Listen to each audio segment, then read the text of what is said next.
Yeah, okay. I was Okay, surprised we are that now oh, live. okay.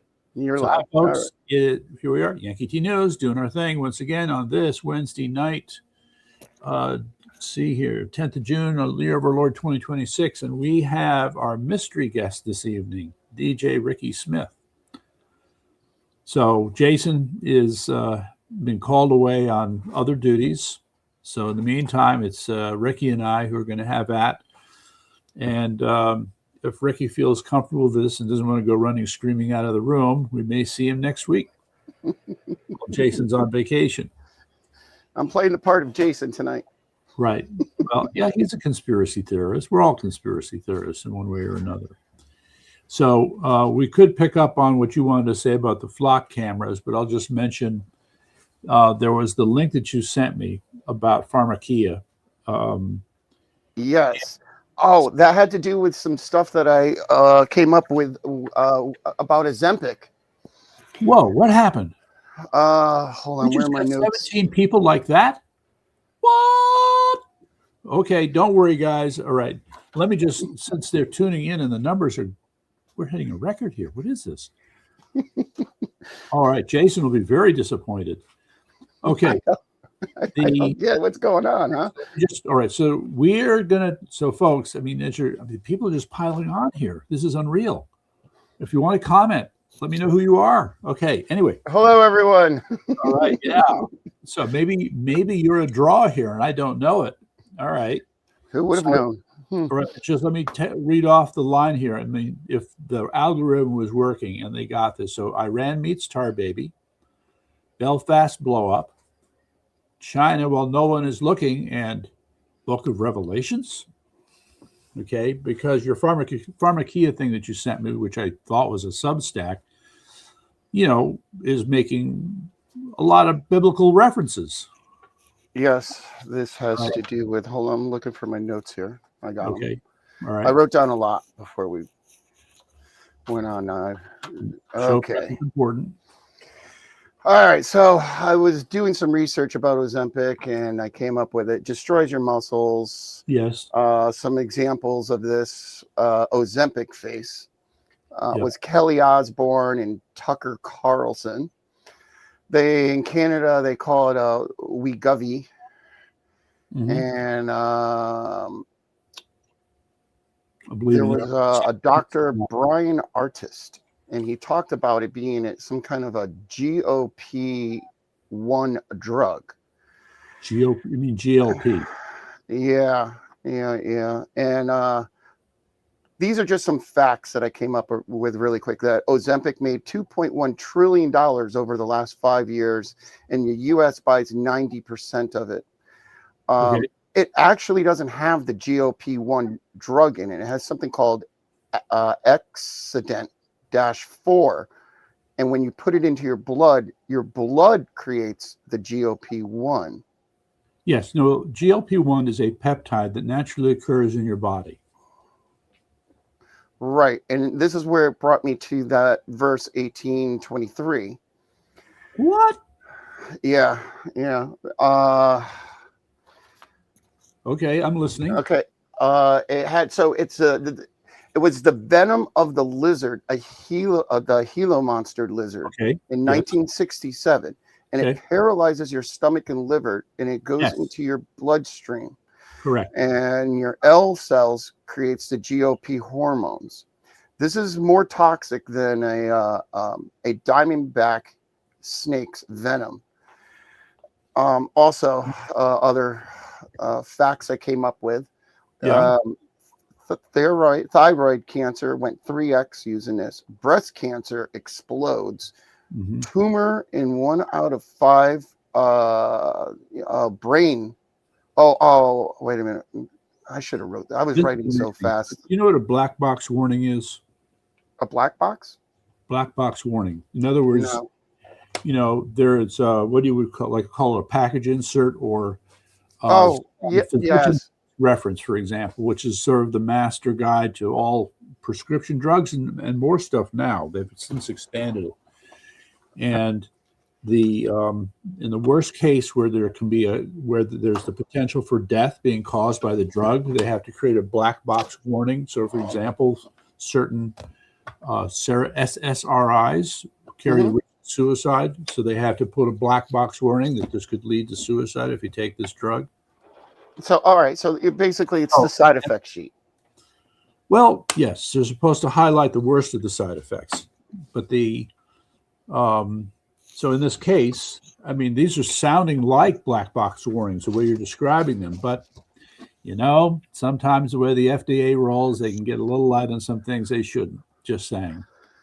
I don't trust big pharma. I kind of dove into it maybe 13 years ago when my friend told me that the two biggest companies is Rite Aid and Walgreens were the ones making a ton of money. Those were retailers.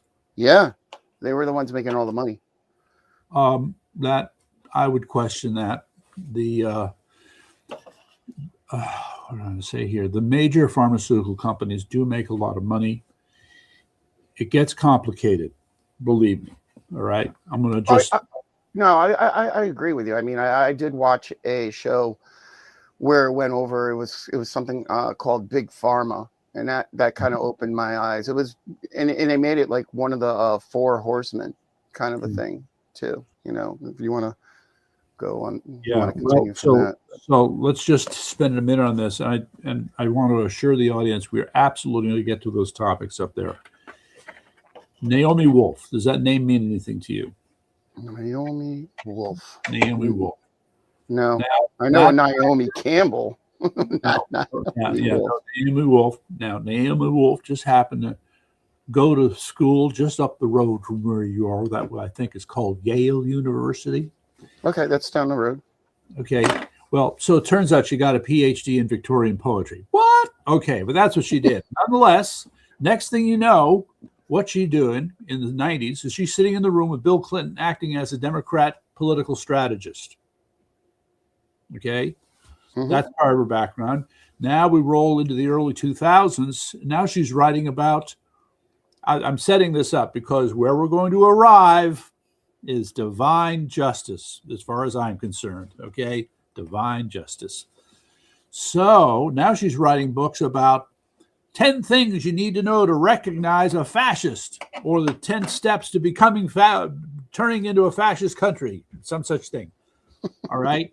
And you're reading it, and you know she's talking about the Republicans until one day she suddenly realized, wait a second, I'm talking about my people.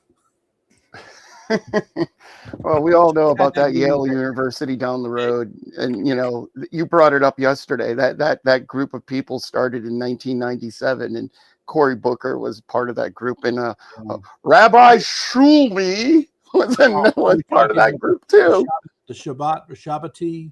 I can't pronounce it. Yeah, I couldn't believe you even knew about that. You blew my mind. I was like, oh man, Court, you're going in deep.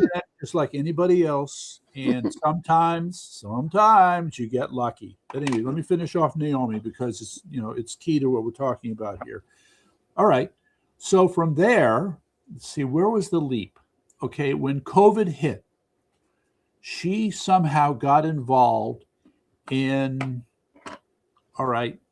making a look at big pharma somehow. And then she got hooked up with a gentleman you may know called Steve Bannon. Yes. Okay. So what happened with Naomi is that there was a book that she wrote. I can't remember the name of it. In any event, over the course of COVID, okay, she became involved in collecting as much information as she could about what was going on. And the company that became her number one target was Pfizer. Okay. All right. And so who was it? Edward? Who's the CEO of that? Edward? Hold on. Yeah. It's starts with an A. It's not Edwards. He's some. He looks like a lizard. Court. Yeah. Oh yeah. I'll go with that. Looks like a lizard. Yes. He looks like a lizard. He's straight up reptilian. Yeah. He's as evil as they come, and they keep on. I mean, you're presented with this information. You go, why is this guy still on the TV when he should be in jail? Oh my God, or dead. Hey, absolutely. Okay, So, what happens? I don't know if you remember this, but at a certain point, Pfizer. By the way, when we talk about Pfizer and the rules and how they're interacting with the FDA and what was being agreed to with respect to rolling this vaccine, this mRNA vaccine out so quickly, it was rolled out quickly. What was the doctor's name? I'm going to remember. Go ahead. Keep talking. I'm going to type something in here. All right. So it came a point where the FDA, Pfizer was expected, and I think the FDA initiated it, to release all their clinical data on the mRNA vaccine. Pfizer's, okay, because you had a version by Johnson & Johnson, you had a version by Moderna, but we wanted to see the Pfizer one. So what was it? What they asked for, hold on to your hat, was to keep the records sealed for 75 years. Yes, I remember this. Yeah. It was Andrew Kaufman.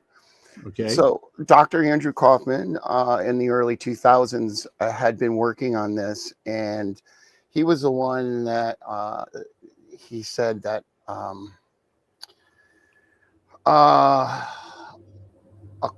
when the monkeys.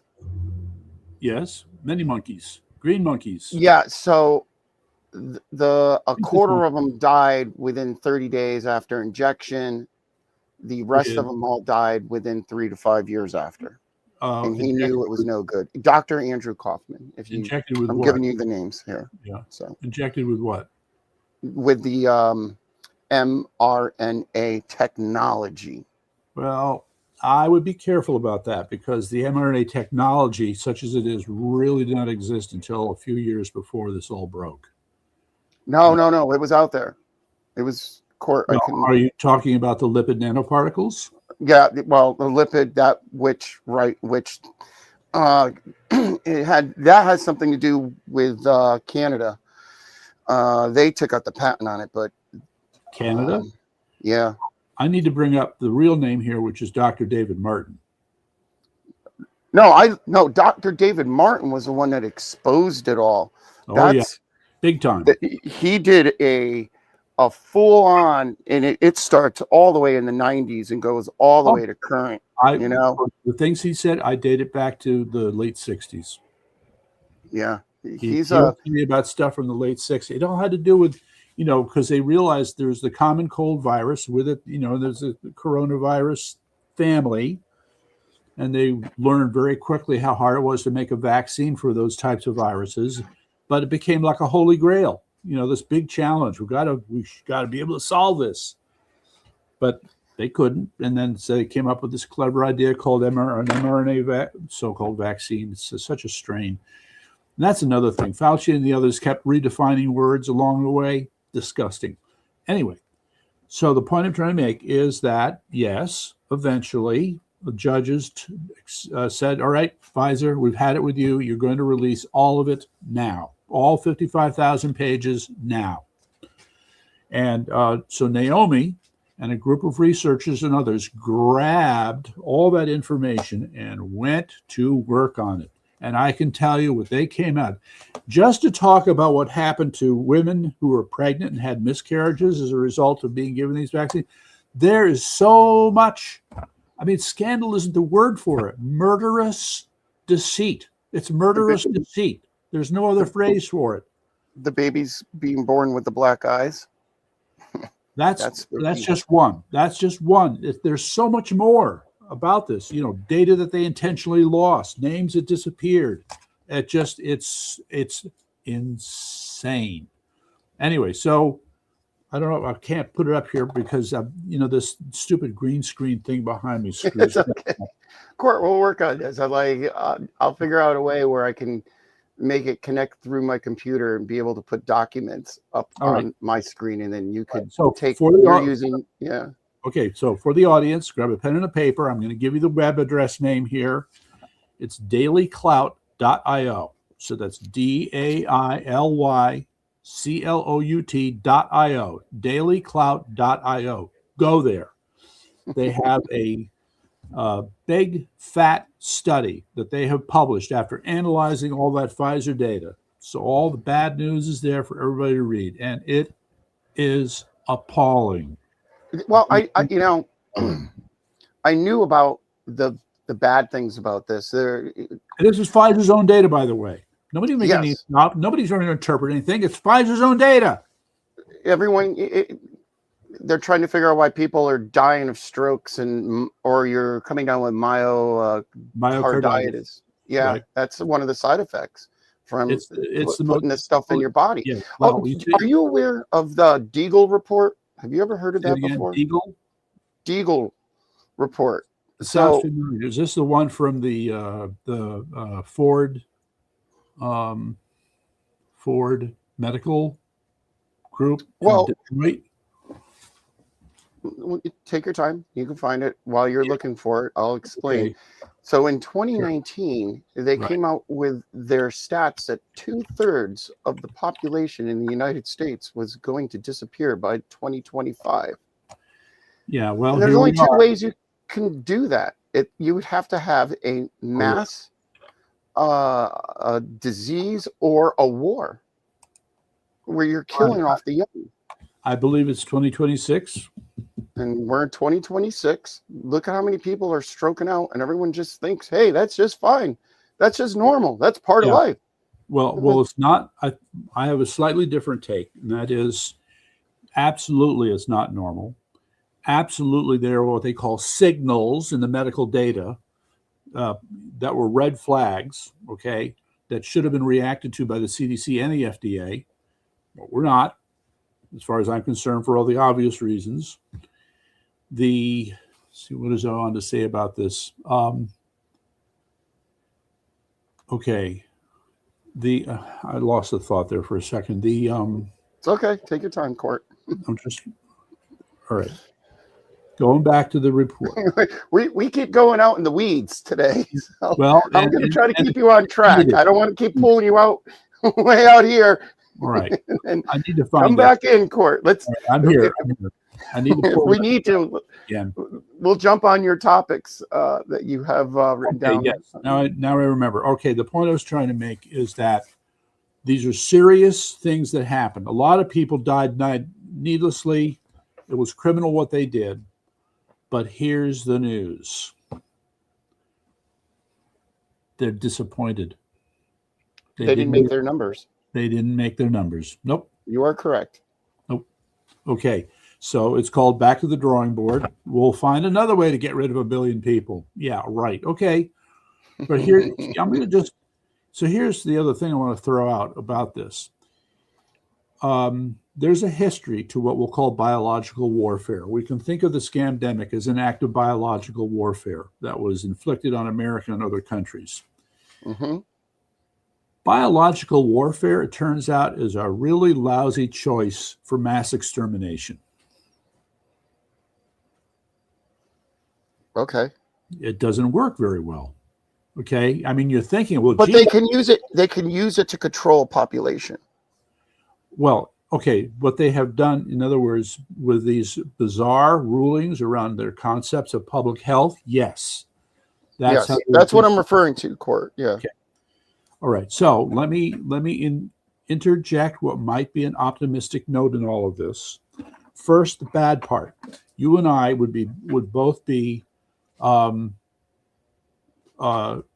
disappointed, okay, at how the American public responded. So many people were sheep. So many people gave in. So many people couldn't, okay. And in terms of those who said injection, hell no. That was about 15%. I was one of the ones that was trying to tell people, don't put that poison in your arm. Yeah, but don't do it. Okay, but it was about 15% of the population that, had the presence of mind to say, we're not doing this. Okay, now let me just quickly shift.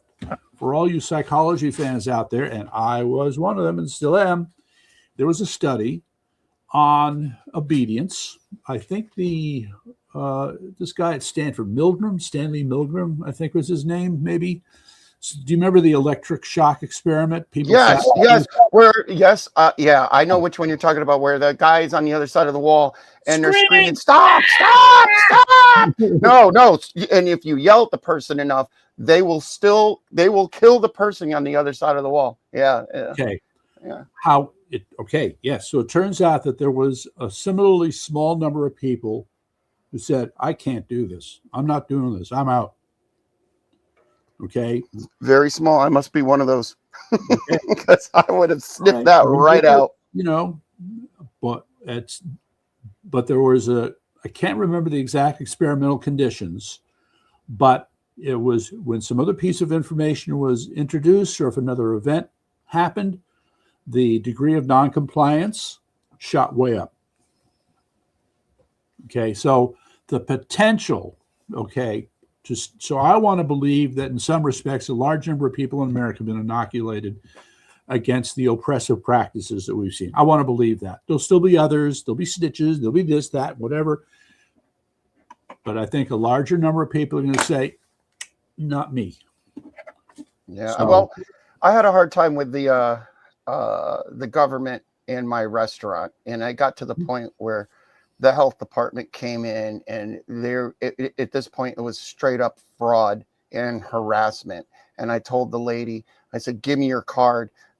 And she goes, "Why?" I said, "I'm going to sue you so bad that you're going to be begging to eat out of my dumpster."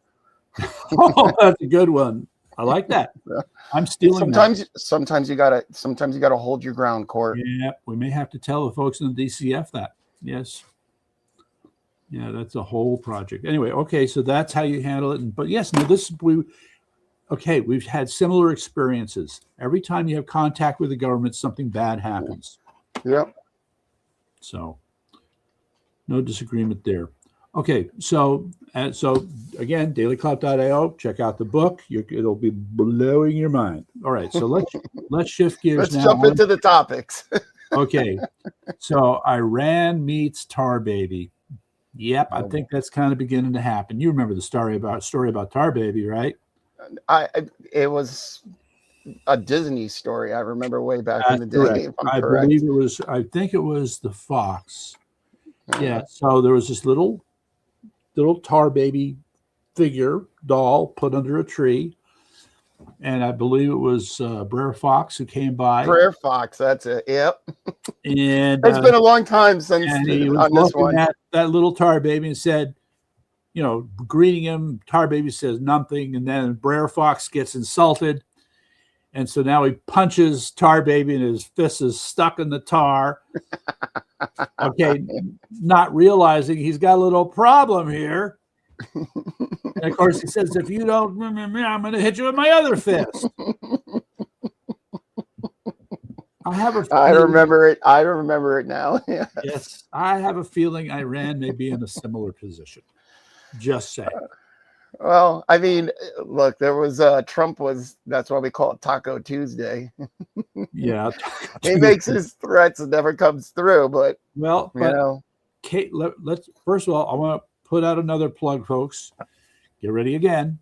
TOUSI, Tausi.tv. This guy, Tausi, is there before everybody else on the latest things happening in the Mideast. And he's Iranian, happens to live in England. His father is in Tehran. But he offers such perspective and insight. He has the best sources on the ground, probably as good as Mossad and the CIA, for all I know. He's been doing it for 10 years. He's got 1.5 million subscribers. TOUSI.tv if you want the latest on what's happening in Iran. He's kind of slowed down a little bit lately, but I think that's because other things are going on in the background. There's a lot going on that we're not being told about all that, but correct. I mean, there is a theme I'd like to pick up on that I had with Jason last night. Was I on yet? Or was it? It might have been. I don't know. Anyway, so what? All right, I might as well jump. There's still so much more to talk about. I need to stitch together all these different current event things that are going on with Iran. All right. Go for it, Court. Right, IMEC. Have you heard of IMEC? The computer? No. No. IMEC Let's see. I want to say Indian something something. Anyway, it's the Middle East response to China's Belt and Road Initiative. You know what? Okay. While you're doing that, I'm going to take a quick look here. Okay, sure. How do you spell that? So I'm presuming that it's either IMEC or IMEK. But the point is that, all right, the backbone to this idea, it's a trading route. It's a segment of what we thought of as the Silk Road trade route, but it's a trade route where it's like an exclusive club of all the different Middle Eastern countries.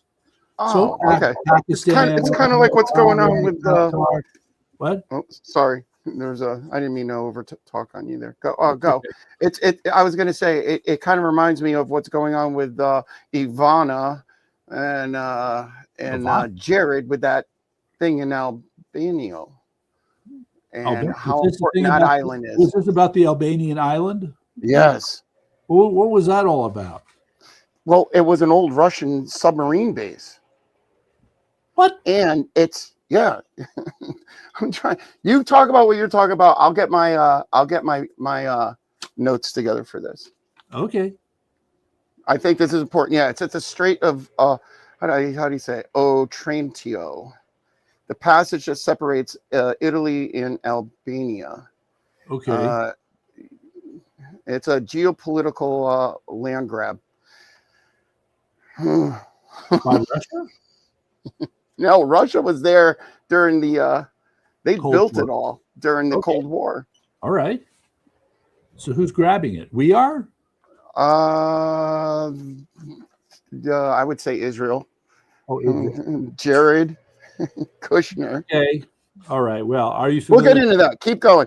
Right. Yeah. So here we go. Yeah. And, they just happened to drive there with their friend Nate Rothschild. I mean, come on, connect the dots on this one. They just happened to drive to an island off of MFing Albania? Albania with Nate Rothschild's boat. Right. Oh, and it's called the Island of Sazan. Sazan. All right. Yes, I think we need more information on this. There must be a good reason. Oh, it has underground tunnels, the whole nine. So this is like picking up an old Soviet sub base for on the cheap. Yes, a private sub base. Yeah. So why would we do that? Okay, I took us out in the weeds. Let's get back to topic. Okay, so because it's all connected. Everyone that is watching will figure this out. Well, that's just it. The advantage of riffing on this stuff is you begin to see connections you would otherwise miss. Absolutely true. All right, so back to IMEC.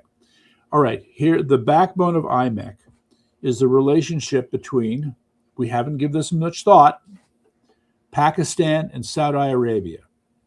Mm-hmm. Are you aware how tight they are with each other? Yes, I am. All right, I was not. So recently, as part of that wonderful relationship, because, again, as I like to say, Iran has been acting like a jerk, attacking people, not very nice. Okay, so what did Pakistan do? It sent 8,000 troops to Saudi Arabia to stand up air defense systems and other things as a part of a defense against Iran for their partner, Saudi Arabia. Mm-hmm. All right.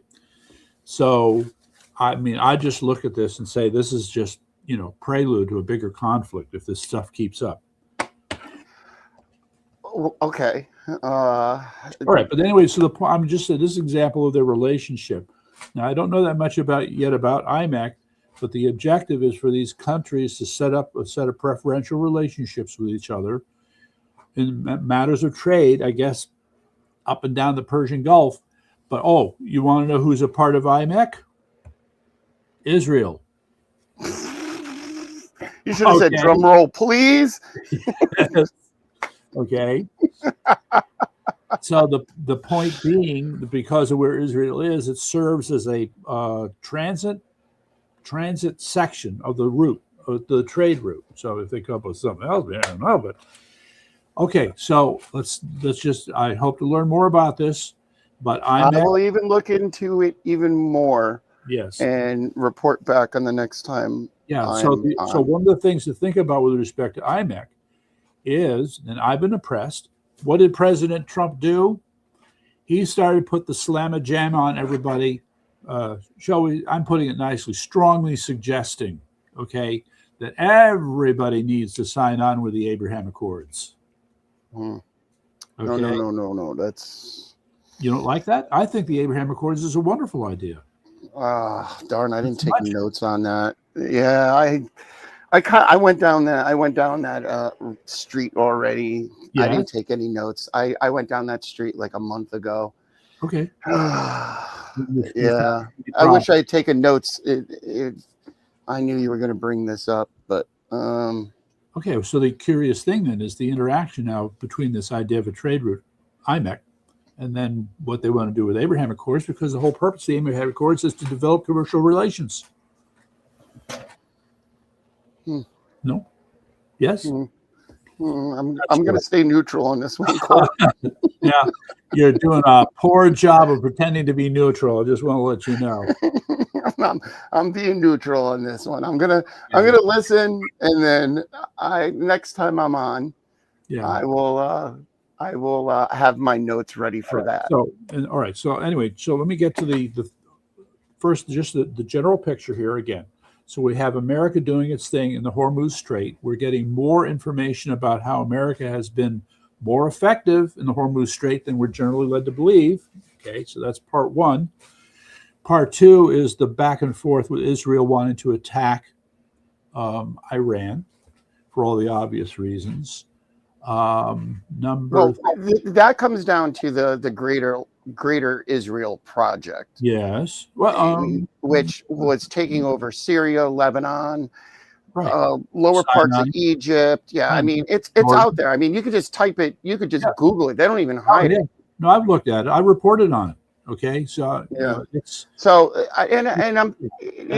combination between adding the United States in with their military. So our people are going to go die. Our kids are going to go die on a foreign land for fighting for Israel's projects. I don't think that's right at all. I think that is well, I have to believe that enough noise will be made about this that it's not going to happen. I have to believe that. Did Congress pass that? Now remember, it's a section in the NDAA, that's the National Defense Authorization Act. Yeah. So that's the bill. It's passed every year to fund the military. So right now you've got at least, unless somebody pushes the timeline, typically the NDAA doesn't get passed until December. Okay. The right end of year funding cycle. What? I said, it doesn't get passed until December because it's like a. It's the end of the year. It's the end of the year, kind of a bill for the funding cycle. Yeah. So okay, I got you. You know a little more about that area than I know. I just kind of dive in, find facts, bring them up. Well, but we also are selective. I mean, I'm selective. We just grab onto those things, so we go, that's important. We better remember that. Yeah. Right. So in any event, so there is a section there about this proposal to, quote, fuse elements, not completely, but elements of the Israeli and American militaries. But the way I understand it has more to do with intelligence operations. So, well, we know about that with the USS Liberty. Thomas Massey went off the other day about it too. Pretty amazing. Yes. And then what did they do? Poor guy. They murdered his wife, and then they kicked him out of his seat. I don't know. Just saying, if you go wrong against these people, they will show you how powerful they are. But who are they powerful to? Well, it's certain. Thomas Massey certainly gives all appearances of standing in there. He hasn't quit. He seems like he's a good dude, Court. Yeah, well, I think so. So, but I mean, it's a mixed bag because because I believe in President Trump. I'm put in a difficult position, I and believed in Trump in 2016, but now you're I'm a not so little sure. on the I'm on the fringe now because he said he wasn't going to do any new wars, and next thing you know, boom, Right. all this. I think there's a word problem here. Not any forever wars, not any new wars. Which is he talking about? Certainly not any forever wars. And look, No. as far as I'm concerned, aside from the bombing that we did in March and April, I think he's shown incredible restraint. And I'll Well, tell I you, mean, look, war creates profit. So what did we do? We sent a bunch of money over to Israel, right? And I need to now address they're that going to war resend the profit. money back to us, and Raytheon is going to make a ton of money, right? So anyone that has any investments in Raytheon, get ready, because here comes the profit sharing right now. Okay, but I need to add that it's not to everyone's benefit. You can point to the defense industry as obviously major beneficiaries in terms of having to make more weapons and such. But from an economic point of view, making weapons is not a smart economic thing to do, right? Because where is your return on investment? You build a tank, spend tens of millions of dollars to make it. It lasts for a few hours or a few days, and then it's destroyed. There goes your investment. Well, build it, destroy it, rebuild it. It's a cycle. It's a cycle. And because if you build a product and it never breaks down, you're only making the money once. But if you make a product that has to be renewed like a subscription, well, then the money keeps coming in. I'm going into the different mindset. So by contrast, for example, I remember reading this article about a company, I think they're now a subsidiary or somebody, called Warner Lambert. They used to be a big drug company, but they also had a food division that made candy. And they had these machines that were over 80 years old, still churning out this candy. Okay? That's a good return on investment. Yes, it is. Okay, well, what some would refer to as a cash cow. All right, so the point is, you get the idea. So let me just shift now to... Yeah, I'm with you, Court. Let me shift now to Mother Russia. This is a case of when too much defense spending becomes bad for you. Not good, bad. So according to recent reports, Russia, they actually have what they call a federal budget. They are at about 25% of their GDP being spent on defense. 25%. Okay. That is huge. Okay. That is approaching desperation levels for Russia. Okay. This is my first time hearing any of this, so I'm listening. Okay. So what is the thing? 25 cents then of every dollar they spent, I'm going to say it, is wasted on things for which they don't get any money back. Well, isn't that like NASA out here in the United States? NASA? In what sense? Look how much money is spent on NASA a year. Hold on. Okay, well, all right, NASA. It's almost the same thing. We don't get anything back from that. I'll give you an example. In my days as an analyst, I used to love to read a certain magazine called NASA Tech Briefs. Mm-hmm. And they had a section in there about spin-off technologies that were created from the stuff they were doing for space. In other words, they recognized that they would come up with new tools, new systems, new sensors, all these devices, and there's use for them here on Earth. So now we're going to license them out to anybody who wants to take them and sell them. Okay, I call that a return in your investment.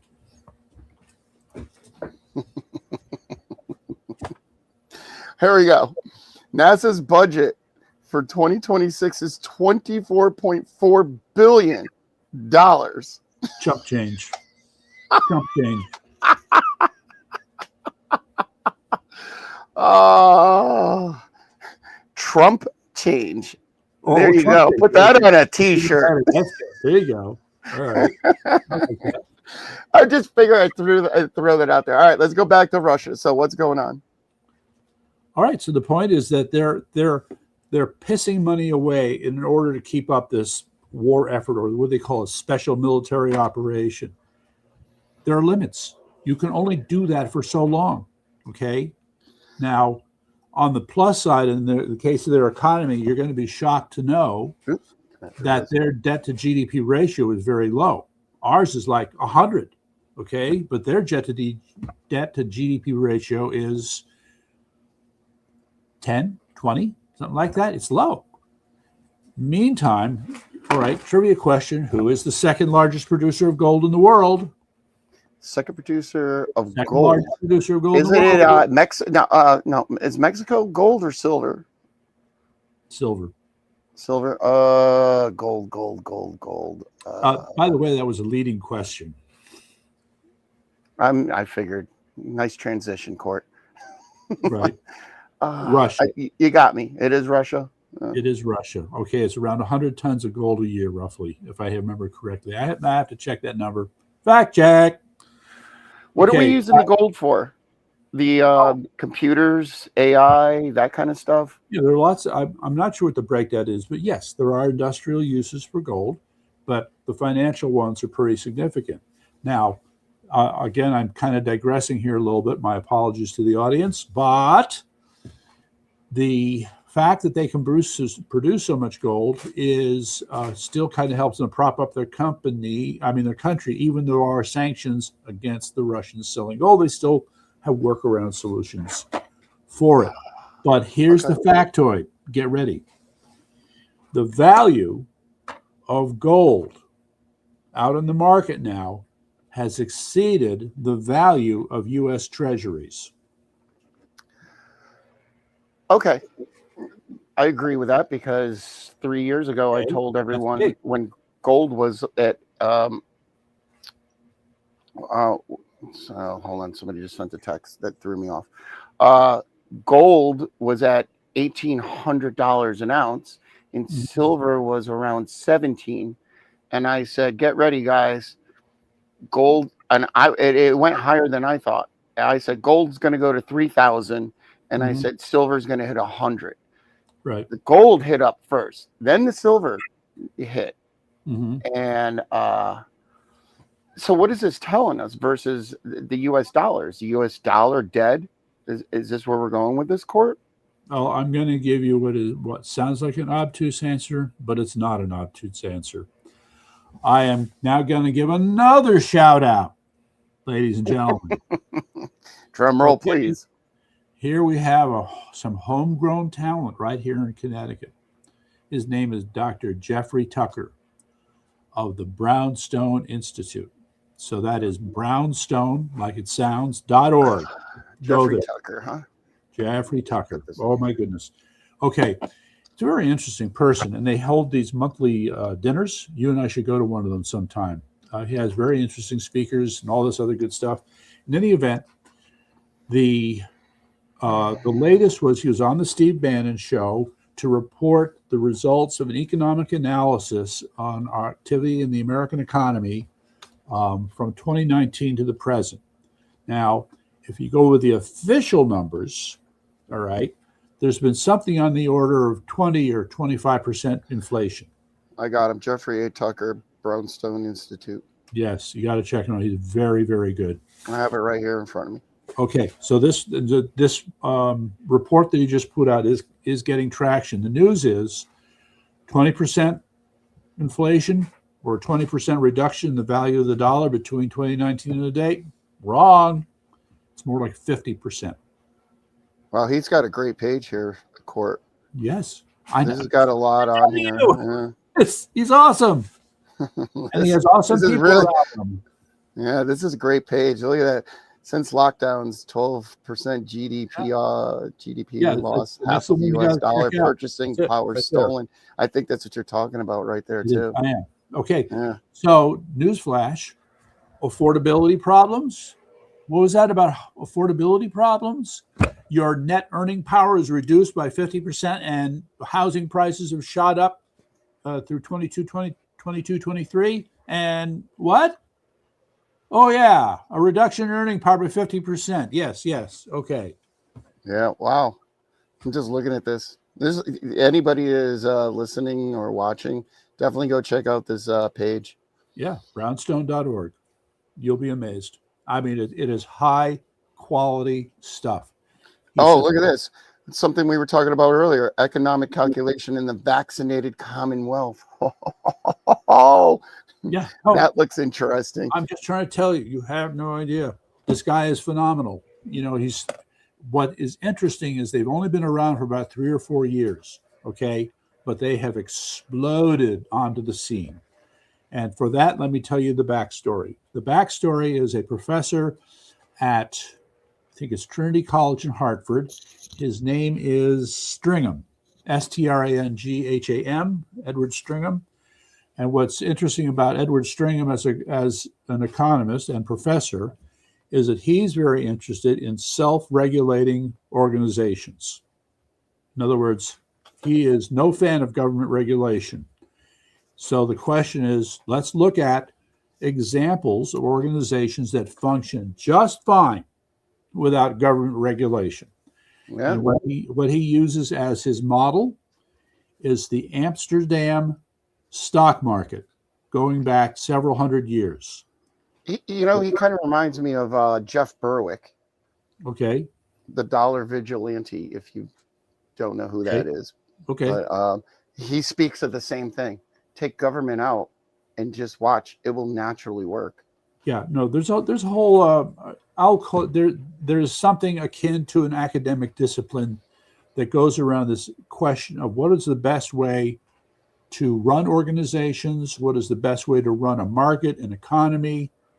And you have this argument, right? The overwhelming one, the socialists, the communists, the Marxists, the progressives. Government control is the answer.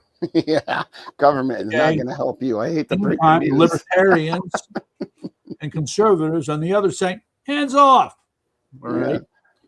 Okay. But then, people try to treat this objectively and look at, there's for everybody who might have studied biology and ecology, you'll remember that paper called The Tragedy of the Commons. Did you ever see The Tragedy of the Commons? No, but I'll look it up. Basically, I'm more of a book reader than anything. I read books too, where I get a chance. But the Tragedy of the Commons is basically a story about farmers with sheep in England, and they had this large area of grass where sheep were brought to graze. And it was it's like the agricultural equivalent of overfishing. You had too many sheep grazing on the grass. Now all of a sudden nobody else could use the grass anymore. So now what you had sounds like taxes. Eventually, there's not going to be anybody to milk anymore. Yeah. Oh, gee. I'm not going to. But anyway, all right. So enough of that for now. I want to get back to Tar Baby. Yeah, we went in the weeds. Come back, Court. Come back. All right. So we're gonna have fun with this all night. You have me until you want to kick me off. Okay, with an hour. We try to usually do an hour because the night moves on. I mean, if I was ever going to sit here and do a 3-hour show, oh, you know, odsy. Okay, that's easy. I'm sure it is. Okay. So the thing I was trying to lay out for Jason is that of the several major things that are happening in Iran, the one that I would really like to focus on and get a better grip on is composed of 4 things. Okay. The student uprising, which are starting. Okay. Mossad and CIA infiltration. Okay. Developing armed resistance. People like the Eternal Guards? That isn't right. It's a different name. They've shown up so often. No, it's Are we referring to the Iranian army elite? There would be elements of the Iranian army. Okay, 4th is desertions. Okay, but so there's a way of tying these all together in my mind And these would be the things that constitute the most dangerous internal developments driving what is happening in Iran right now. Okay. Now, I okay, have so my pen. I have my pen. okay, I've got my paper. I'm yeah, gonna take right, some notes. all right. Okay. Okay, so Jason and I have been carrying on. Of course, he was bitching and moaning because he really felt that Trump was not doing enough as far as Iran was concerned. Okay. So Yes, I that's do remember hearing. so Yeah, well, he was. Yeah. yes, he's good old blood and guts, Douglas. Yes, okay. Not understanding what's involved. And my reaction has been, look, if you had the opportunity to either wait, okay, and get to a situation where you have fewer American casualties, would you do that rather than rush in and deal with it and cause a lot of American deaths? I think we would go for the former. If it was me personally, I was put in this situation, I would go the slow roast way. Mm-hmm. Yes. All right. And makes me uncomfortable. You don't. First of all, bombing the hell out of a place, all you're doing is killing the infrastructure of the entire place anyways. So you're not freeing anybody. You're making life worse for them. If you were going to take over a place, you do it like the Trojan horse. That's what I was trying to say last night. And you go in and you get your people in there and you become part of their society.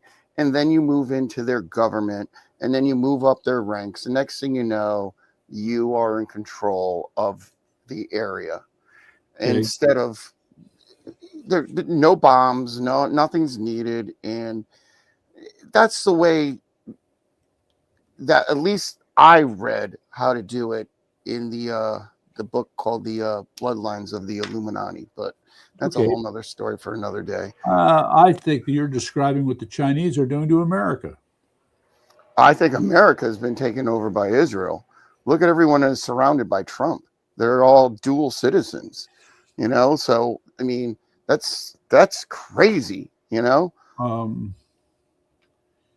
all dual citizens between Israel and the United States.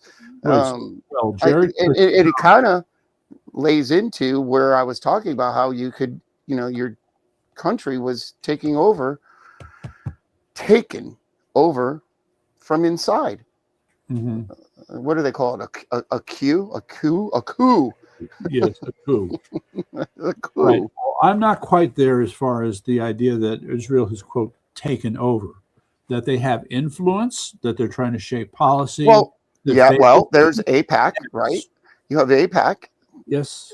Okay, and there you have throw loads of money at these politicians. These politicians don't care once it's about called you. Get in line, buddy, because you've got the pharmaceutical lobby, you've got the teachers unions, you've got I know, but who throws more money at these people? Okay. We know AIPAC is the most influential in all of this. You're signed in. All right. Well, JK, we're only on it for a few more minutes. Anyway. Yes. Okay, so I, when people are focusing on Israel like this, yes, they're clearly, and I'm going to be a little bit sympathetic to them here. Okay. Well, I mean, you got to look at it this way, Court. Yes. Israel wasn't created until 1948, and it had to do something with the Rothschilds.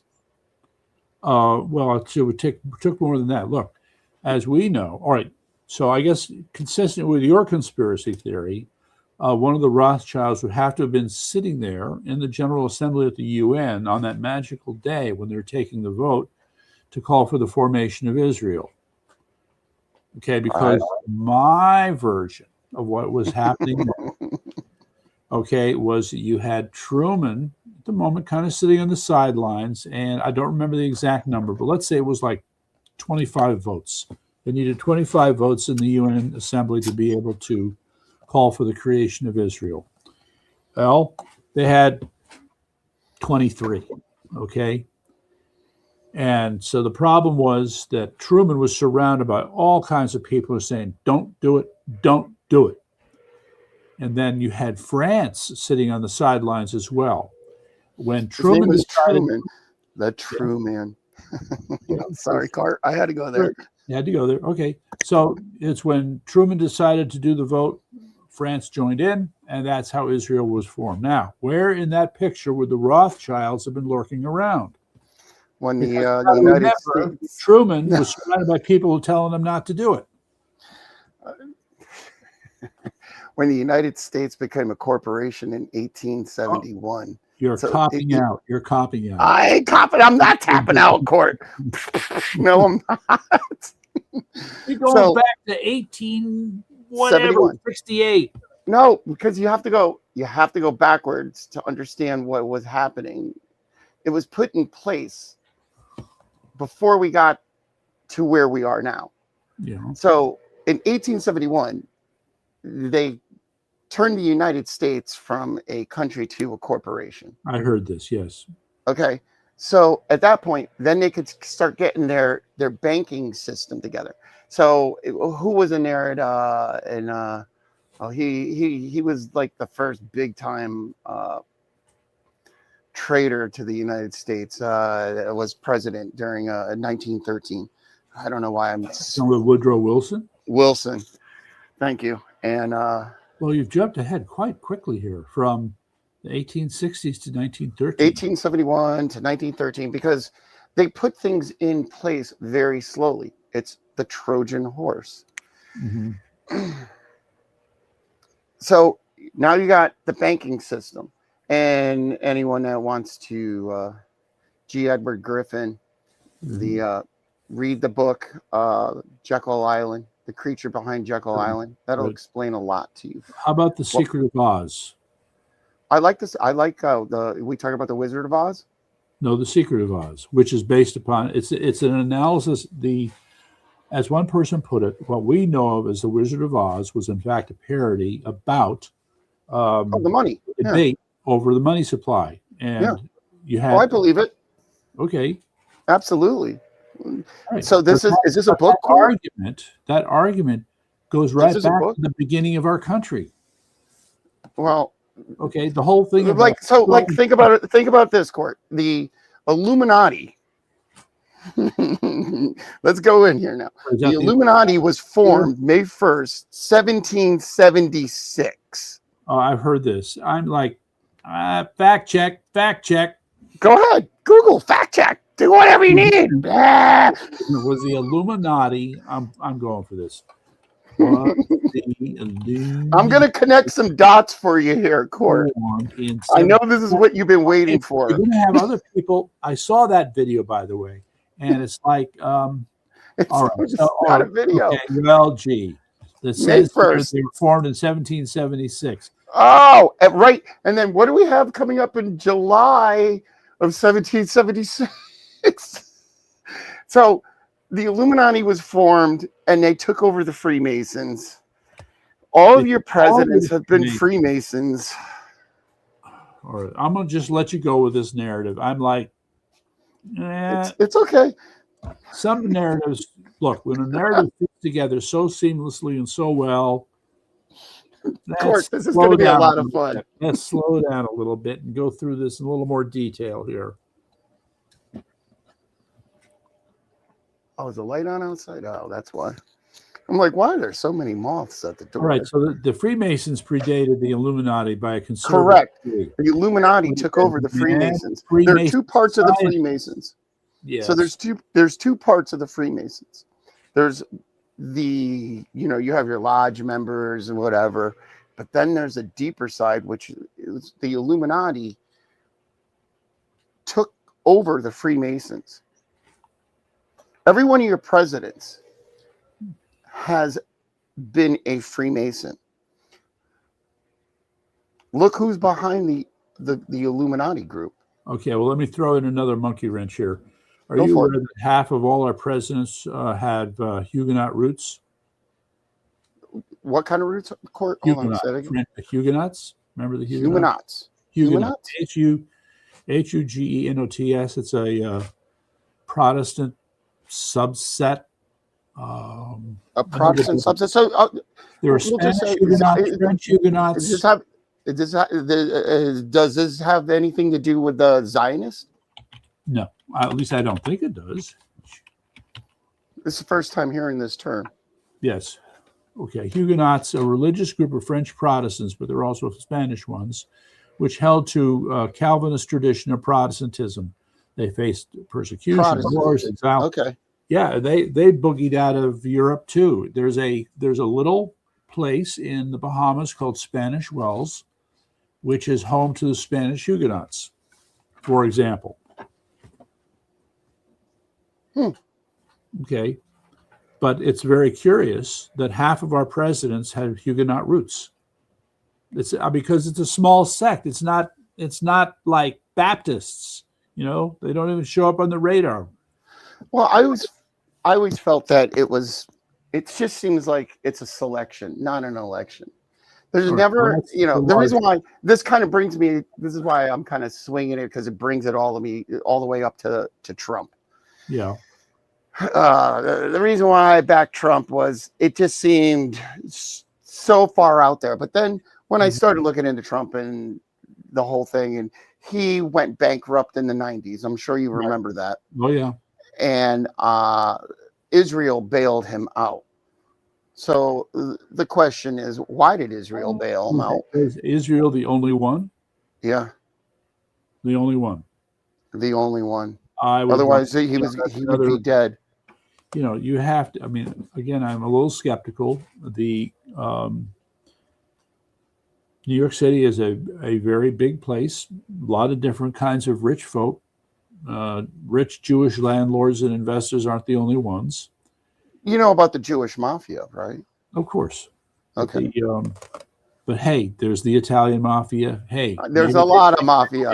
Yes. It depends on what club you want to be in court. Right. We haven't even started to talk about the Albanian mafia. Okay. There's another one right here in Connecticut, by the way. Court. Before we get off this, I need to address something that really struck a chord with me. I heard it today. Yeah. Did you hear about that arrest in New Britain? They were auctioning off sex with a minor. What? Who is that? Who is doing this? I don't know. You can Google it. It'll pop right up.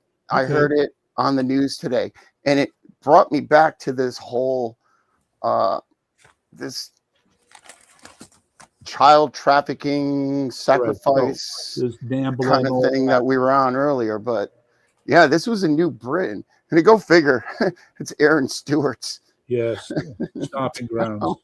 Yeah, I'm like, wow, what was going on out in that part of the state? But well, do I have to remind you that there's something special about June? Gay Pride Month. Oh, there's another thing. Better known as Pervert Month. Yeah, I was gonna say, look, I'm not, I still have the house in Milford, and my businesses are in Milford. Yeah, and they're celebrating it like, hey, it's okay that your child deforms himself to be a cat. All right. Yeah. Well, or I'll just share. I think it's bad, Court. Yes, it is. I'll just say one small piece of good news. In Guilford, Connecticut, they were going to have, let me think, a drag queen read to the children. That was going to be on June 5th. And enough people complained that they canceled the event. Yeah, this all comes down to the... However, I have a problem. Let me explain my problem. Go for it. Okay, so my other activity is the Greater Education Council of Connecticut. Yes, a group of people fighting for parental rights, homeschooling, and all that other good stuff. So we are dealing with a rather nasty gentleman who is the superintendent of the Guilford school system. His name is Dr. Paul Freeman. Now, I don't know if you've ever heard of him. He's getting put on my naughty list right now. Oh, yeah, he's the liberals' liberal for sure. Now, Peter, what was his last name? No, Paul Freeman, F-R-E.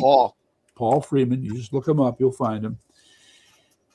I just realized that the town of Guilford passed up on a wonderful opportunity. So I am going to be making a poster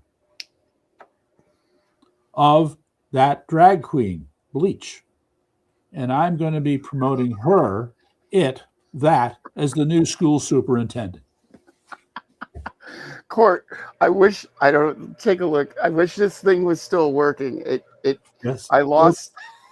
Oh my. Looky that thing. Oh, come on. You mean you're not that mechanically and electronically inclined? No, well, the one of the print heads, the black print head, died like 3 years ago, and I can't find parts for this Epson. If there's somebody out there that knows how to get me parts for an Epson style Pro 9600, please reach out to me. DJ Ricky Suave at sbcglobal.com. Okay, I have a wacky proposal for this.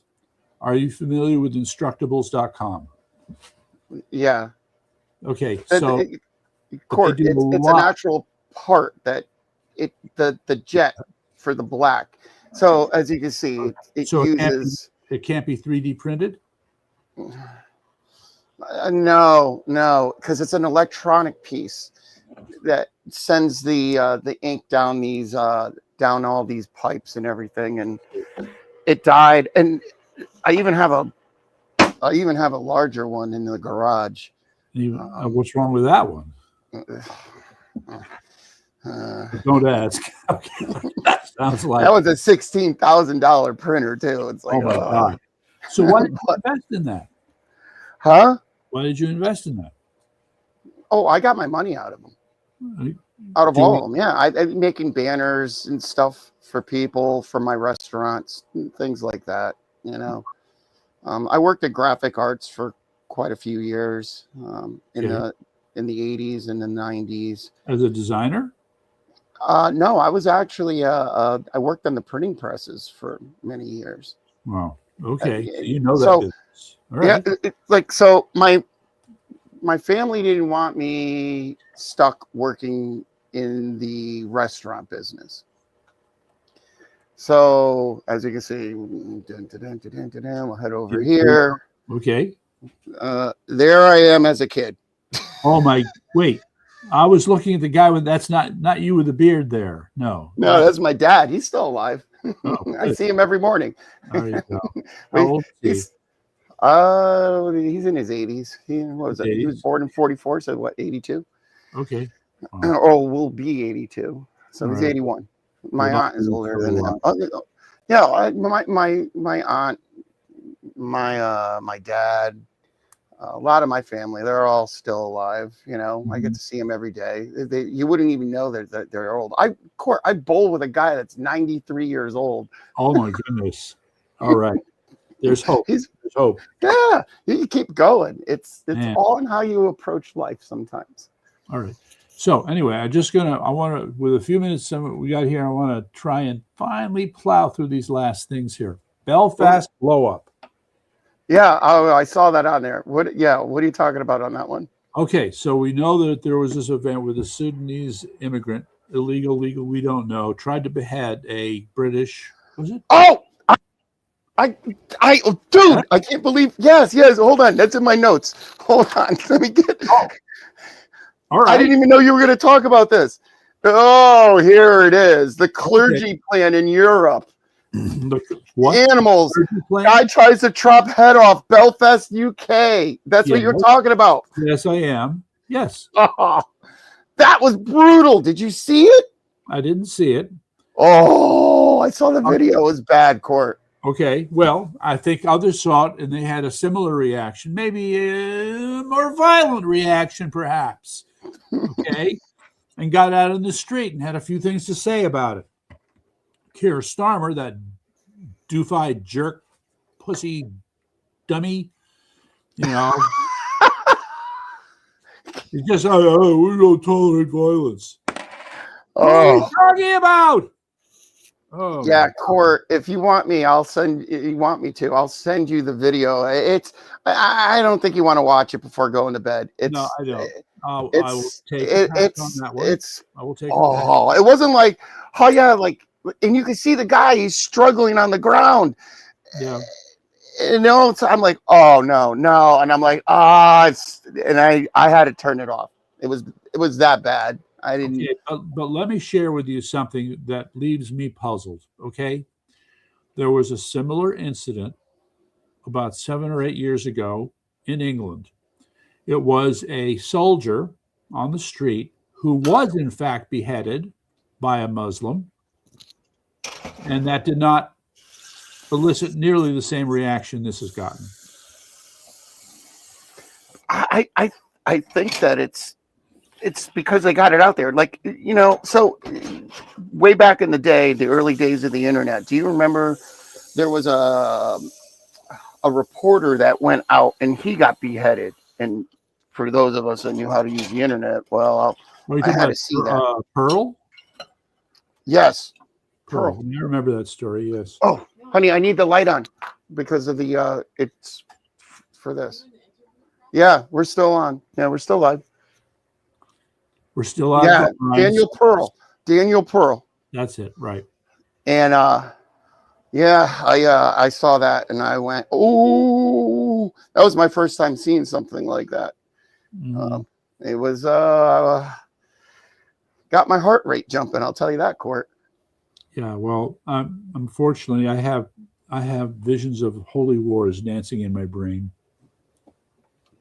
I do believe that's coming up. Yeah. I believe. It just seems to be the hard part here is that how many people are turning around and finally saying, you know what?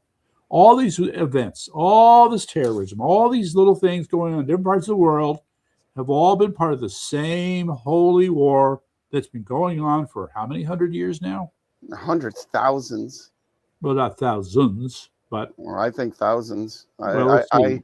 The only reason why I say that is because we really don't know where we are and what this place is. I mean, 600 from 2000 is 1,400 years of recorded history that is still left. If you think about it.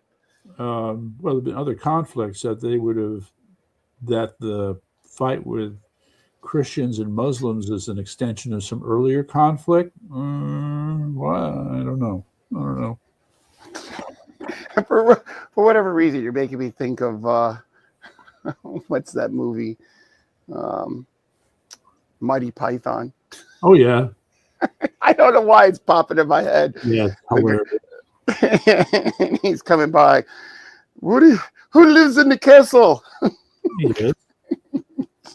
Oh, we all take turns in the castle. What do you mean? Right. There you go. That was them. Yes. They're pretty damn funny. Okay, so the point I want to make is the events in Iran. All right, let's put it this way: a line was crossed when the Iranians shot that helicopter down. Yeah, okay, with the drone. Right. I've heard about this. I did not look into any of it, but I heard about it. Contemporaneously with the attempted beheading in, I want to say England. Yeah, the UK. No, it was in the UK. A line was crossed. Okay, so we have two lines being crossed at about the same time. So, again, slow down a little bit. Let's look into this. Could we have a little problem reaction solution happening here where they're creating the problem and they're creating a narrative to push into something that they're going to give a solution to? This is it to me. It just seems. Which days are you talking about? Yeah, you're kind of connecting.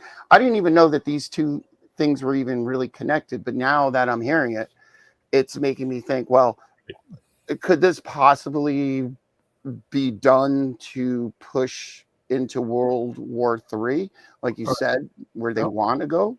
Okay, so my bitch about World War III is that how similar it is to World War One. You have got what really set the stage for World War One were all these treaties, these mutual defense agreements between different countries in Europe, so that when country A attacked country B, country C had to come to the defense of country B, and then it just, spun out of control from there. there's a mutual defense agreement between Pakistan and Saudi Arabia. Okay, so a similar kind of stage has been set. What other mutual defense agreements are out there that we don't know about?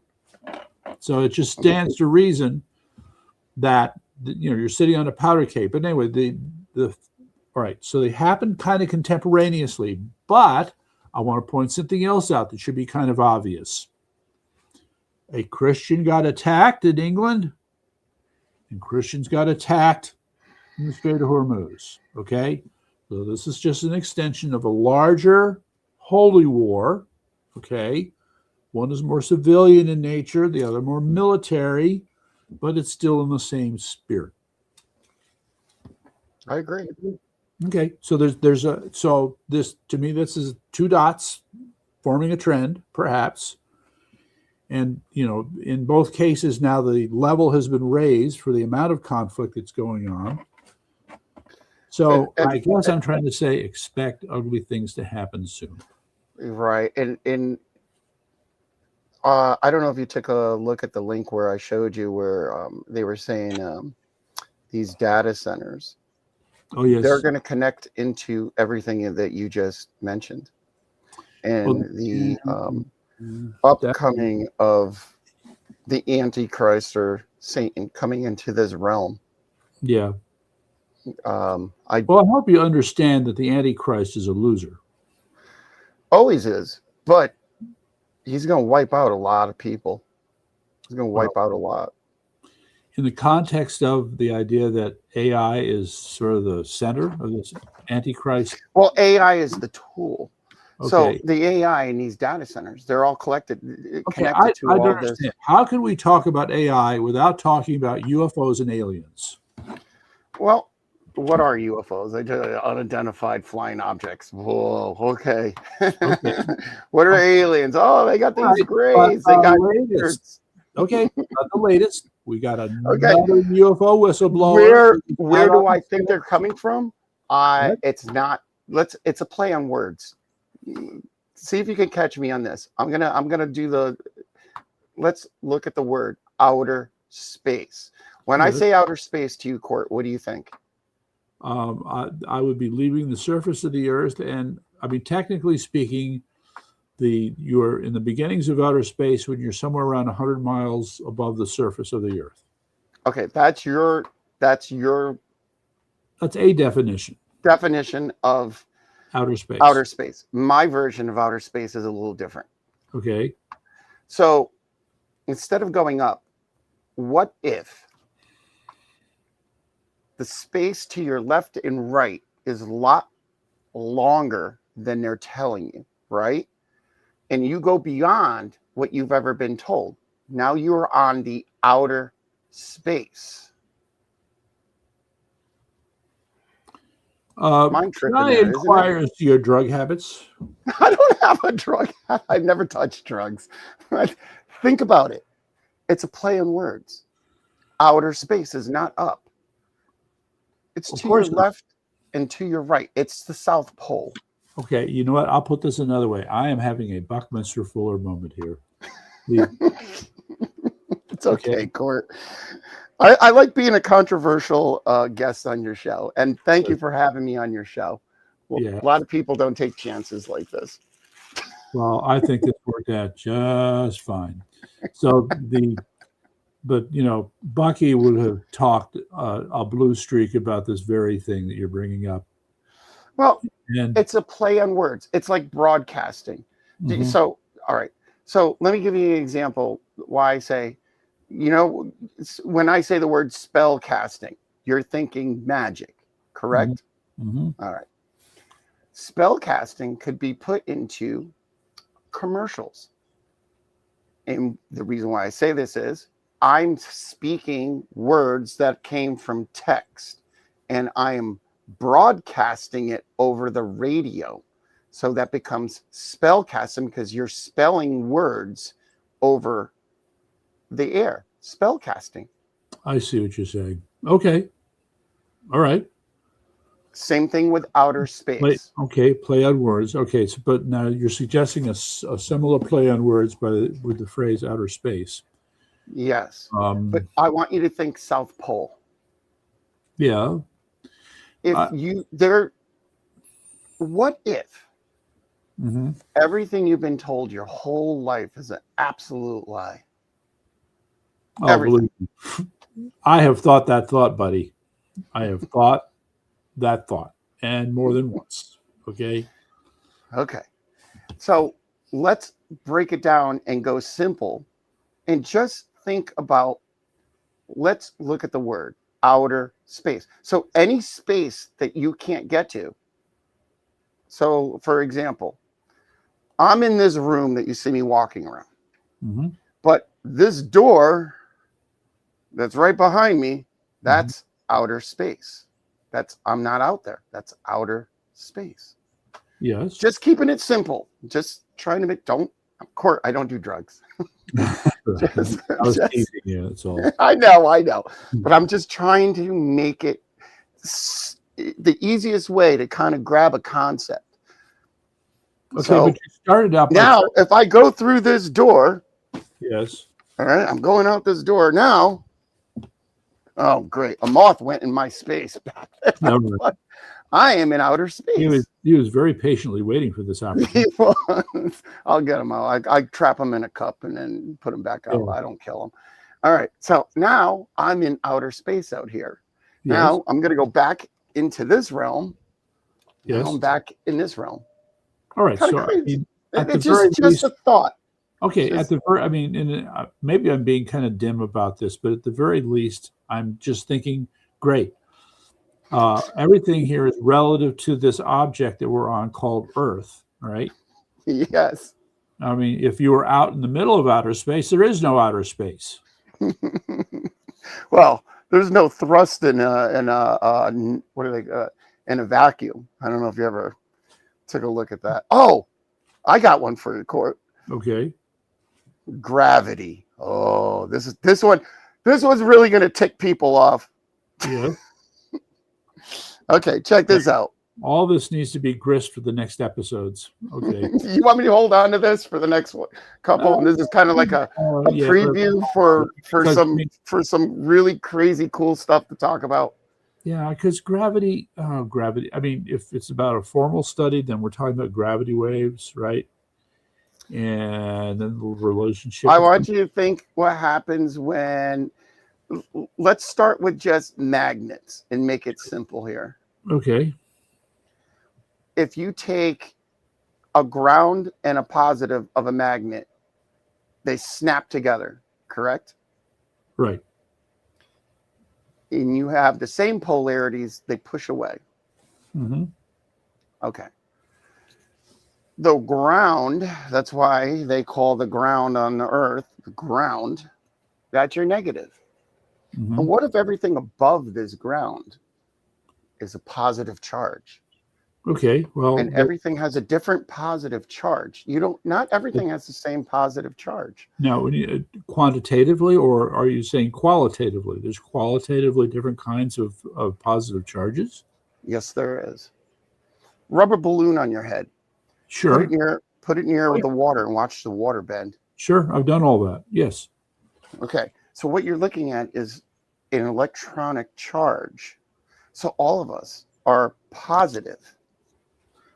Lightning, when you see it coming down from the sky, why is it? It's shorting out. That's a short. Right. That's why you see that lightning bolt. Correct.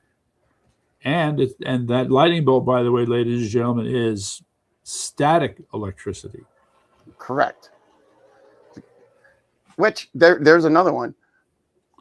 When you rub your feet and you make that shock, yes, when you make that static electricity, the only reason why you don't kill yourself is because it doesn't have any amperage behind it. But right, it has a lot of wattage. Yeah, well, I used to fool around with Tesla coils, so a lot of fun. Oh yeah, a lot of fun. I build speakers. I got to wind cables and stick them into magnets. So. And I like showing friends how I could take a speaker and I push up and down on it and I make a light bulb light up and they go, "What the hell?" I'm like, sure. Yeah, that's how it works, man. Well, it's kind of like the principle of piezoelectricity, which I find fascinating. Yeah. Yeah. All Well, right. Let me you just can, finish up quickly with China. go ahead, Court. It's your show. I felt like I kind of That's all stepped right. on it there. I'm sorry. China, while no one is looking. Okay.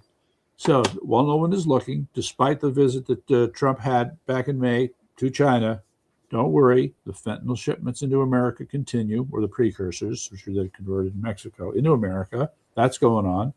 Yes, they said they wouldn't be sending any missile components or systems to Iran, but that's still going on. Okay. There's all the stuff that's going on with the overland routes. Okay. So, yes, the Strait of Hormuz may be shut down, but they are desperately trying to move what product they can through the travel corridor through Tajikistan. Okay. And Russia's trying to send as much as they can down through the Caspian Sea into Iran. What All of about this. what about Yeah. the fertilizer that's not getting through there? How's that going to play out? God. I think, yeah, the timing is very important on that. I'm afraid a lot of farmers are going to have a lot of problems with their crops. Are Sorry. we going to get starved? No, I don't think it's, for what it's worth. Well, let's say I don't have any plans on being starved. Between my chickens and my vegetable garden, I think we're good. So I'm. I can't. I. I can't have a garden. I got too many wild animals out here. well, that's why you have to build a fence. Yeah, I know. I've got They get through anyways. well, it's the little guys, and they cause some damage. But if you're determined, you can create more barriers that will pretty much keep them out. I think my chickens would be dead in one night. The coyotes out here are insane. I'm sure. Well, just to describe my situation. So when we moved here, this was a horse farm, Yeah. and my wife and I looked at each other and said, "Okay, who's going to be shoveling the horse shit? Not me." So I guess no horses. However, in the fullness of time, gee, where did those chickens come from? Oh, Tony wanted to give them to us. Oh, okay. Are you letting them free roam? Actually, thanks to my wife, they are given generous room to roam. So, in other words, for the horses, there is a paddock. I would say that paddock could be easily an acre. And so, so all that Tony did was he put a tighter mesh fence around the regular horse fence, and that way that keeps the peahens, the peacocks, the hens, and the Nice. in. Okay. Although on occasion some of them might either escape or Tony decides to let them go out and run around. I tell you, those goats, they go nuts when you let them out. They are so excited. All right. Yep. All right, Court. Thank you so much for having me on the show. Okay, so I hope we'll to see be how back it goes again. with Jason. But I just have to say to the 87 people who have stuck with us through this, thank you. Okay, you have made my night. I got to tell you, this is a record. I have to tell Jason right away. This is amazing. So, Okay. love it. Okay, so I'm guessing Jason will be back tomorrow night, and hopefully you folks will join us back then, so you'll get a taste of Jason's view of the world, which is rather colorful, for lack of a better term. I like listening to Jason. He makes me laugh. Yes. He's all gun ho. Yes, he Let's is. go, let's go. And I'm like, until you call him out and say, hey, do you want to go there? Oh, no. Yeah. Well, a little consistency here might be called for. Yes. Oh yeah, no, it'll be good. And I don't know what I'm going to be talking about tomorrow night in the Book of Revelations. That whole thing, just to say it. The key point with that was that word pharmakia. Now they had 4 definitions for pharmakia in there. Oh yes, you Right. got the 1823. Yep. Okay, so we look at the word and we say, well, obviously this is related to pharmacy. Yes. Okay, but now there's so let me. Okay, how do I do this? There's a tarot card, and the message of that tarot card is that it shows a man held in chains, and the chains are drugs. The point being that drugs interfere with spiritual revelation. That's the message of the tarot card. Okay, so now we fast forward here to this thing with pharmakia, and they're trying to associate drugs with magic. I guess you could. Magic potions, sure. You know, it's funny. On my notes, I have Kobe Bryant was talking about big pharma, and they killed him. Oh. I should have wrote. I should have wrote some more. Have these guys thrown in jail. I'm still alive. And then in my notes after that, it says something about the survivor Phil Turney's testimony from the USS Liberty, and then on the back side of my sheet, Court, I have a 1973 oil shock caused by Israel hollowing out U.S. oil. What the heck did I write here? 17 days to cover the U.S. on oil. Hold on. Oh man. Yeah, I should have wrote more, but where did you get this information? I had it on my computer earlier this morning. Okay. I was writing down notes for things to talk about. 33 years before 9/11, the Israel shekel had a plane, 2 scrolls that looked like twin towers, in a tank. You can't make this stuff up, Court. It's right here. 2 squirrels? No, scrolls, not squirrels. Scrolls. 2 scrolls that looked like the twin towers in a tank. 33 years before 9/11. The shekel. Israel's the back of the shekel. All right.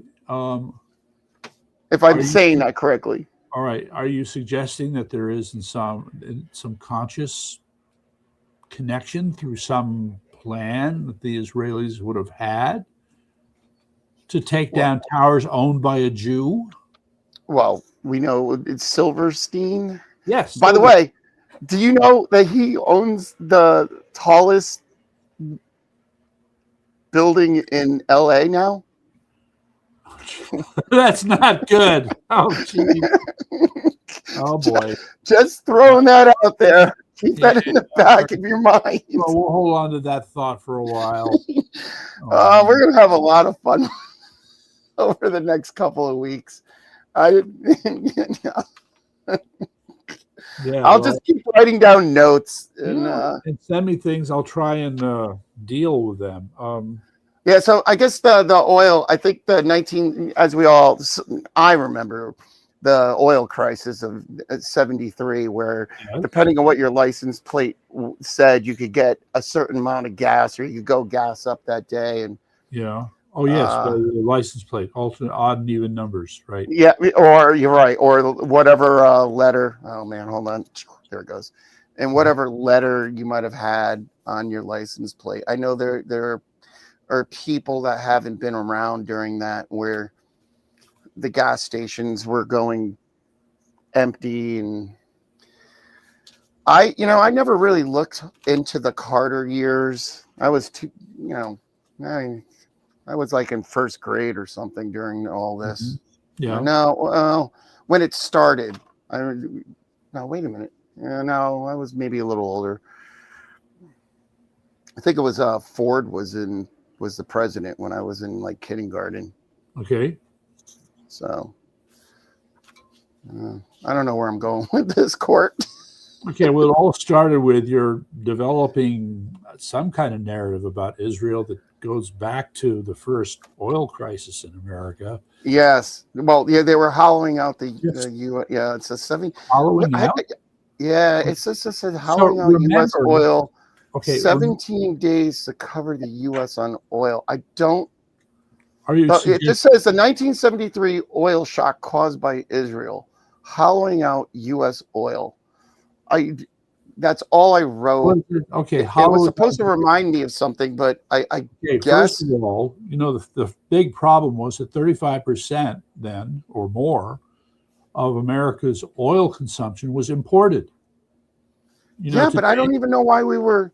Because I got friends that live in California, and they say that the oil bubbles up under their basements. Yeah, right. Yeah. By the way, oil is the second most abundant liquid on planet Earth outside of water. So Okay. I don't know why they keep calling it a fossil oil, because there's no such thing that dead dinosaurs create oil. I think part of the problem is the chemical complexity of oil. Okay. You're stuck with trying to figure out how did this all happen in the first place. And then you have coal related to oil, same problem. And they kept finding what? Fossils and ferns and things, right? Yeah. And I remember, I got to say, it had to be like 20 years ago. I watched a video of a gentleman talking about how deep they drill. And it is way beyond, way deeper than what they're telling you, that fossil things that died that are buried.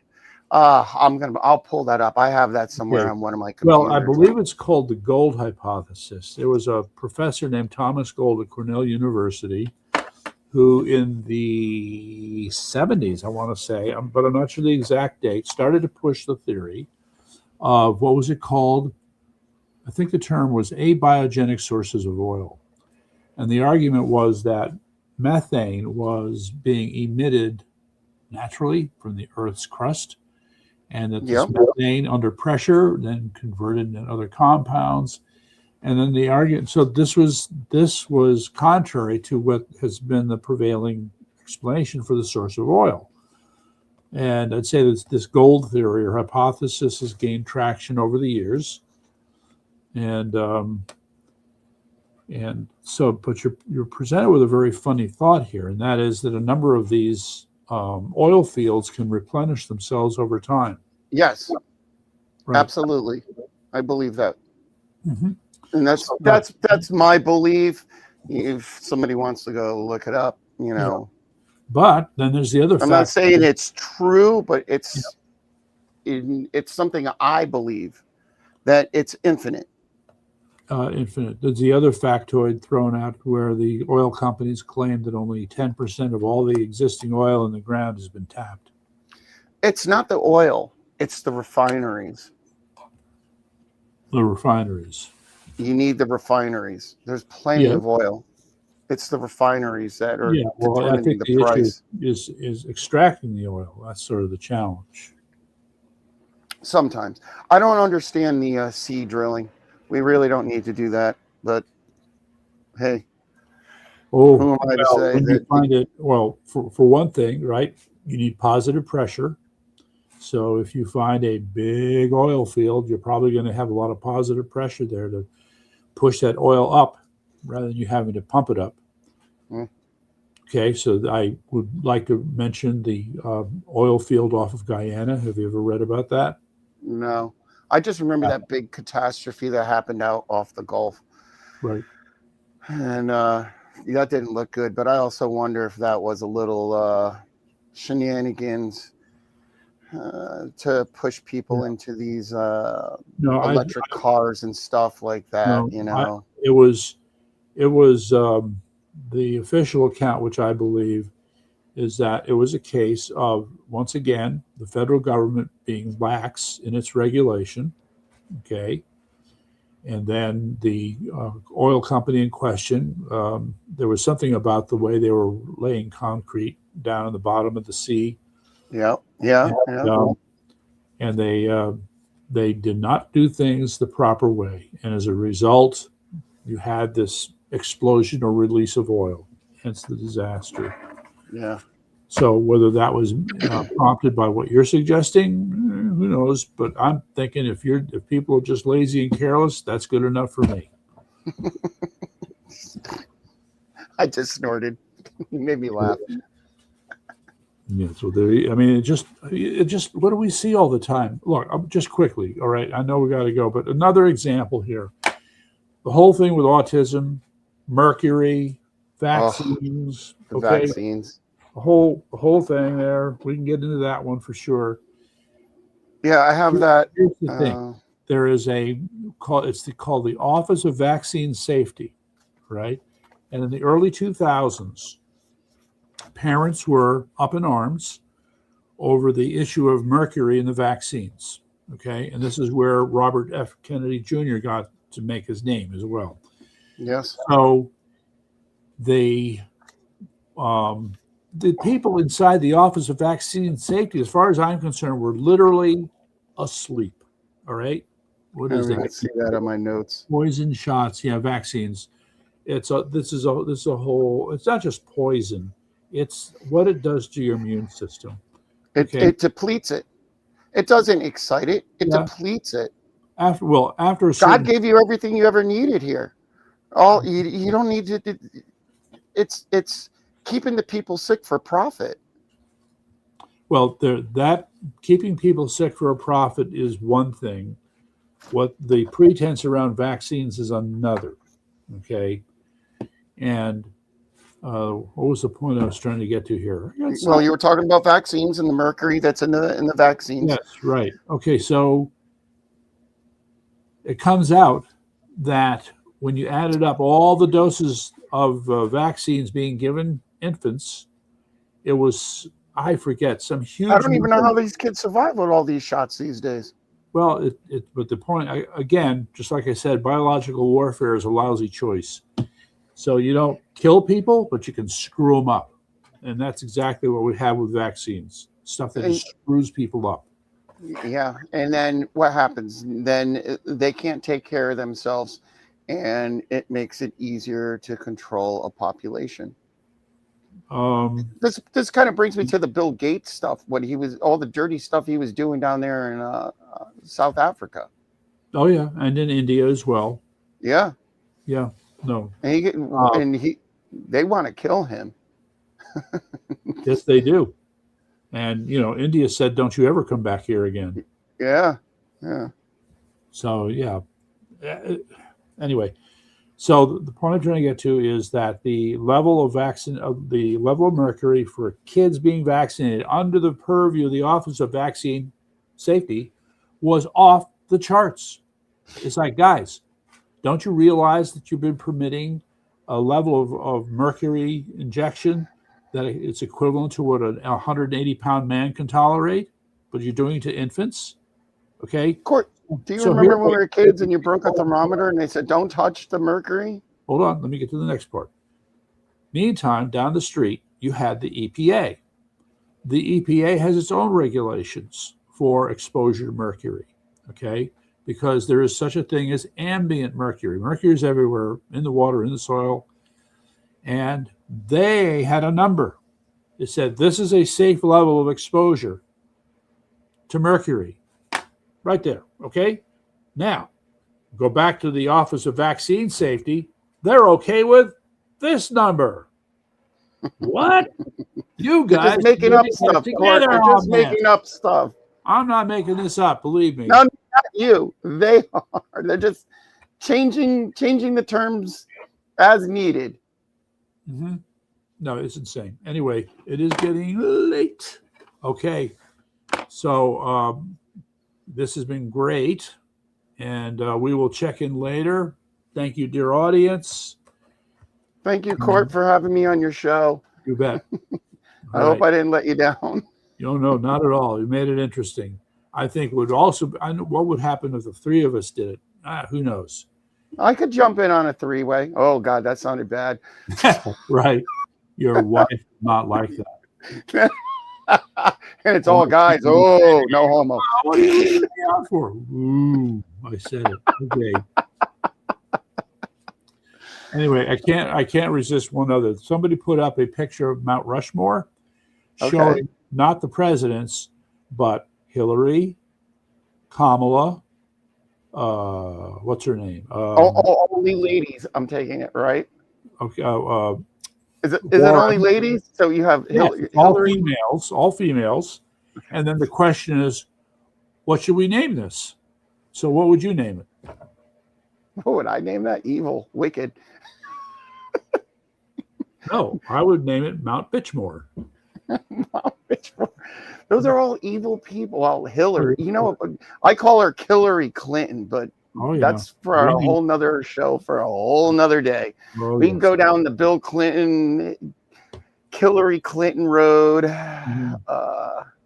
we could go down, you know, how they killed that guy that leaked all that information from the Democratic Party, and they murdered him. Seth Meyers. Seth, No, no, yeah, no, no, no, no. Seth Rich. Seth Rich. Seth Rich. Sorry, yeah. Seth Meyers, the guy on TV. That's a stupid. I just remember first name being Seth, but I couldn't remember the last name, so I just went with you there. And then, yeah, it was Seth Rich. And then another one of their murders was the guy on that park bench. I can't remember his name right offhand. I have to write down some notes if we were going to go down that road. Also, we got a lot to talk about.